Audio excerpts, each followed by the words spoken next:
ভাবুন তো বাংলাদেশের অনেক বড় নেতা যাদের নাম আমরা শুনি এখন জাতীয় রাজনীতিতে তাদের রাজনৈতিক যাত্রা শুরু হয়েছিল একেবারে বিশ্ববিদ্যালয়ের ক্যাম্পাস থেকেই। সেই প্ল্যাটফর্মের নাম ডাকসু।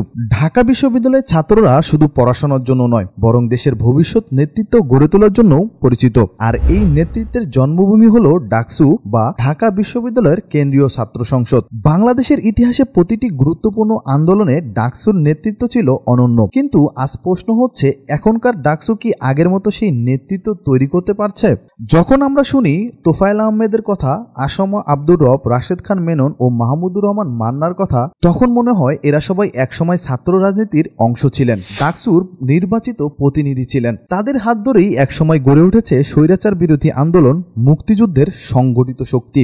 ভাষা আন্দোলন থেকে ডাকসুর ভূমিকা। 1952 সালের ভাষা আন্দোলনে ডাকসুর ছাত্র নেতারা ছিলেন অগ্রভাগে। তাদের নেতৃত্ব ছাড়া এই আন্দোলন কখনোই পূর্ণতা পেত না।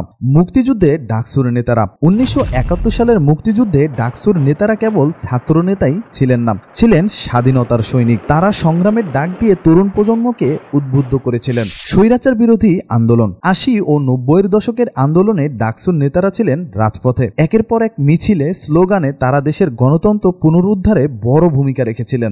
জাতীয় রাজনীতির সোপান। ডাকসু শুধু বিশ্ববিদ্যালয়ের রাজনীতি নয়, এটি জাতীয় রাজনীতির এক ট্রেনিং সেন্টার। এখান থেকেই অনেকে পরবর্তীতে সংসদ সদস্য, মন্ত্রী এবং জাতীয় নেতা হয়েছেন। আজকের ডাকসু ও আগামীকাল। প্রশ্ন হচ্ছে, আজকের ডাকসু কি আবারও সেই নতুন নেতা তৈরি করতে পারবে? 2025 সালে নির্বাচন সেই উত্তর খুঁজে দিবে।